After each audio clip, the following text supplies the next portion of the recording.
Hello, you beautiful people. So recently I went on a dopamine detox. So quickly to explain what that is I wasn't watching TV, I wasn't watching YouTube, I wasn't playing video games, I wasn't pretty much anything that gives you instant gratification I didn't do. And I did that for about a week and a half, 10 days to be exact. I didn't plan that, just kind of went down that way. And I wanted to talk about some of the benefits and drawbacks to it because overall it was a good experience. First and foremost, I should lead off by saying I live in Peru full time.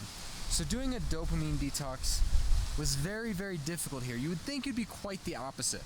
And there's only one reason why you're wrong, and that's because there is nothing to do here sometimes. Now, yes, there are lots of classes I could go to. I could go do yoga, there's a bunch of little things that I could go do. However, sorry, I'm holding up the camera as you can see. There's a lot of things I could do, technically. However, on a normal day, there's nothing to do. So for those 10 days, I was kind of just trapped in the house by myself, well, with my partner, just kind of trying to figure everything out. So normally when I might have filled that time with, I don't know, something interesting, like if I had some free time, play some video games or something, or watch a TV show, there was none of that. I had to figure it out. I just sitting there and staring at the wall, and you can only meditate or stare at the wall for so long. So as fun as it was, and as good as it was for me, it was a really difficult process. But essentially, the reason why I was doing it is sometimes I felt myself kind of veering away from things that were going to help me out in the long run in order to get things that were going to be successful and give me the gratification now, instant gratification essentially.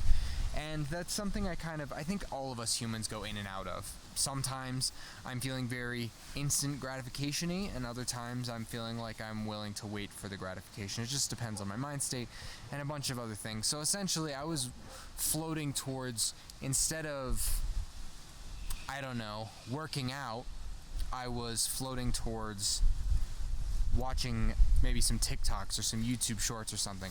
In and of itself, not an issue, but when you make that choice every single day, slowly over time it can become an issue. And I'm not saying that I don't normally have that issue, it was just a bit stronger than I found it normally was. So essentially, I wanted to do that dopamine detox to try to tackle the root cause of me not wanting to wait and just, doing whatever it took to give me that dopamine right away. I think a lot of us fall in that boat and we never actually, oh God. Orko. The dog, he got stuck. I think a lot of us make that same mistake. I'm gonna walk a little bit, but I am talking to you. I'm just making sure that I'm not gonna fall down to my doom. A lot of us make that mistake, and essentially it keeps us in this pattern of never actually kind of moving forward. So I felt myself stuck and stagnant, which was the real issue of it all.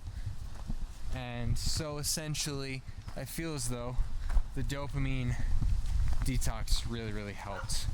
The downside is you have to keep up with it, and that was the hardest part for me. I had a specific stretch of week where I didn't really have anything too pertinent that I needed to keep up with. Like I had work and stuff like that, but I don't know, a good example would be like, I don't know, maybe like a new TV show dropping. I guess I really have nothing pertinent ever, so as far as like online entertainment, so that's not really a good reason to not do it, to be completely honest.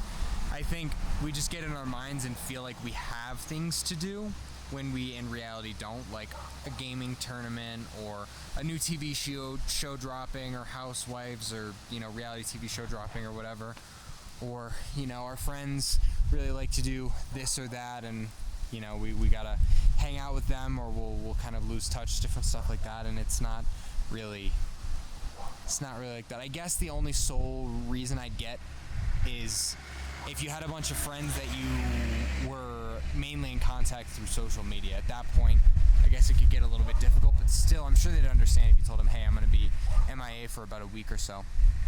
Regardless, it was a good experience. Would I recommend it for everyone? If you can stick to it and not break, yes. If you're going to do it halfway through and then stop, I recommend just not doing it all. Because I find with a lot of things, if you're not willing to commit all the way through and you stop in the middle, and you stop when you didn't plan to, it can really cause more longer lasting effects and damage than actually the upside of completing things. So I saw on a research paper somewhere that the amount of energy towards completing goals that you have to complete 4 goals in a row. If you complete 4 goals in a row and then the last one you set yourself up for failure and you don't complete it, it basically has the mental setback of not having completed those 4 goals in the first place.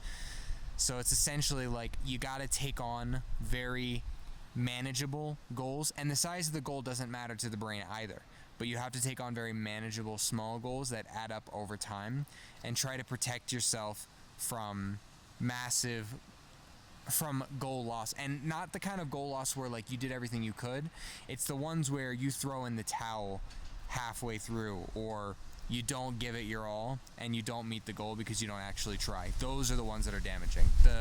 I wanted to make $1 million in a year. I worked so hard and I made $750,000.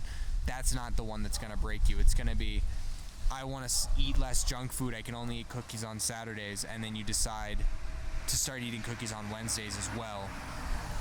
That's the thing that can be damaging. Anyway, I'm kind of rambling. So I appreciate you guys. If you want to see more of my content, boom, video, subscription, and I'll see you soon.